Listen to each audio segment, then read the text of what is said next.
Hai, Assalamualaikum Sobat Daily. Kali ini Bunda ingin memperkenalkan ke Sobat Daily siapa saja sih siswa-siswi yang mengikuti pembelajaran PKBM. Sudah berapa lama mereka ikut bergabung di PKBM Namira dan suka dukanya. Seperti apa ya? Yuk kita tanya-tanya langsung aja sama mereka ya.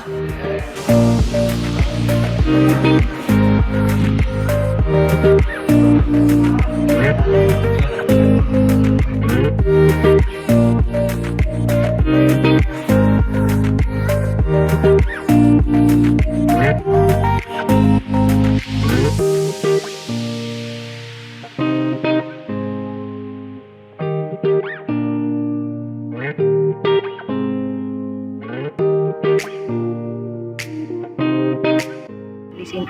2 bulan kalau enggak 3 bulan. Ada kesulitan nggak? Enggak ada. Nggak ada kesulitan. Selama mengikuti di sini merasa gimana dengan tutor-tutornya? Ya gampang dipahamin sih. Ini pelajaran apa yang paling senang di sini?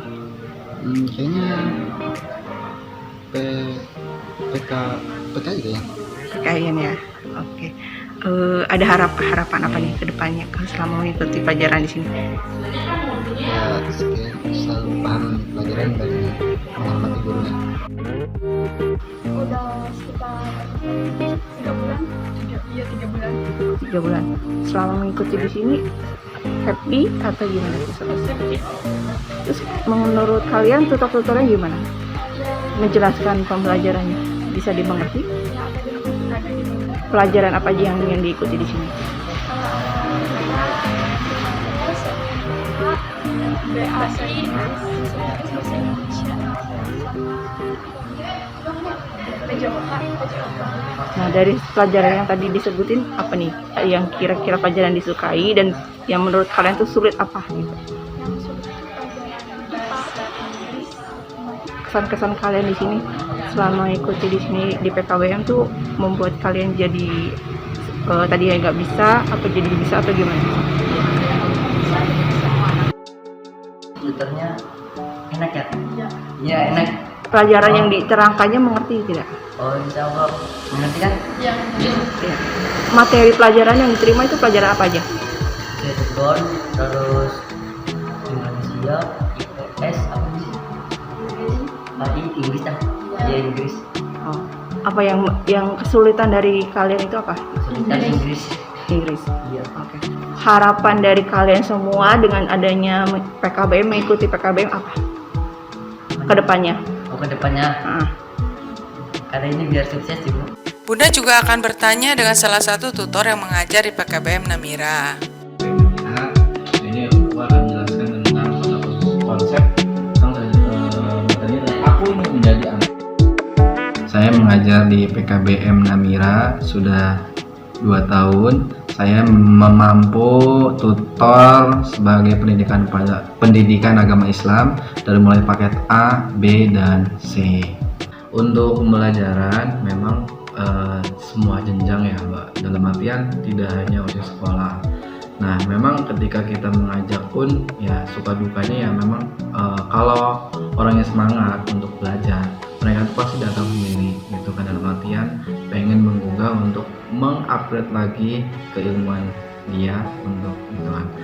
Dan juga yang kesini itu rata-rata yang memang mereka juga memerlukan ijazah untuk melamar pekerjaan yang sekiranya memang yang beliau itu yang memang sudah di atas usia pelajar, tapi di kita juga ada yang memang masih pelajar, yaitu nanti di sini asal. Bisa dua itu memang anak-anak yang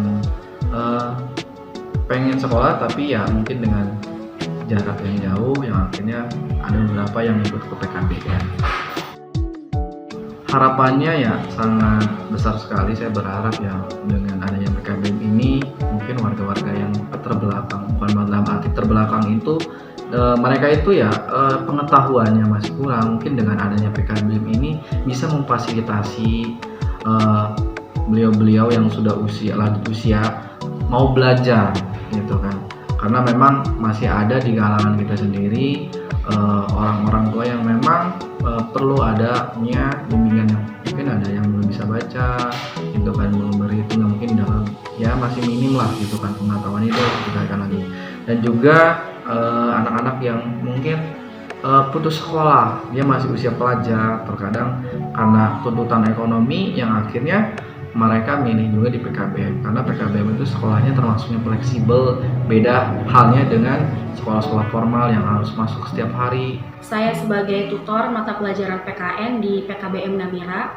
Selama saya mengajar di PKBM Namira, banyak pengalaman baru yang saya dapat. Belajarnya lebih santai, kemudian anak-anaknya juga menyenangkan. Banyak pengalaman baru yang saya dapat di PKBM Namira ini. Tantangan mengajar di PKBM itu lebih kepada pendekatan. Jadi karena anaknya usianya di atas usia sekolah, maka pendekatannya itu harus lebih intensif lagi dan kita harus lebih memahami setiap karakteristik dari warga belajar itu. Sebenarnya mah kalau untuk saya sendiri untuk penguasaan materi atau ngajar itu sebenarnya nggak ada masalah. Cuma masalah mungkin kalau dari waktu si siswa untuk menyesuaikan dengan proses pembelajaran. Contohnya seperti ini. Kan tadi seperti yang dijelaskan bahwasanya umurnya itu bukan umur sekolah, di mana ada yang umurnya bapak-bapak, bahkan saya juga harus manggilnya Pak, ada yang harus manggilnya Mas D. Nah, ini masalah waktu untuk mereka untuk belajar. Nah, kalau umur segitu itu susah banget untuk belajar, beda yang dengan umur sekolah. Ibaratnya dia kebutuhan mereka itu dalam proses belajar itu sebenarnya yang paling dibutuhkan itu adalah nilai pada saat ijazahnya.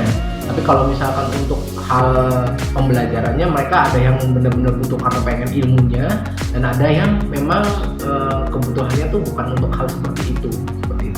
Untuk mengajak, ayo belajar itu penting loh untuk tidak mengenal usia. Itu sebenarnya mudah-mudah aja Mbak. Cuma implementasinya itu agak sulit karena apa mikirnya?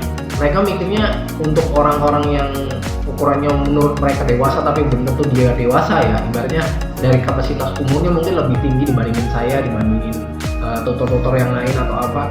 Mungkin mereka berpikirnya saya nggak butuh untuk belajar, saya butuhnya untuk uang. Makanya kita juga bilang memang kadang segala sesuatunya emang dijelaskan dibutuhkan keuangan untuk umur-umur yang segitu, tapi ketika kita memiliki ilmu, kita mengupgrade diri kita untuk jadi lebih baik.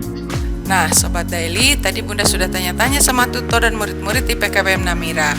Jadi, Sobat Daily sudah tahu tentang mereka kan? Masih penasaran? Yuk, langsung aja ke PKBM Namira ya.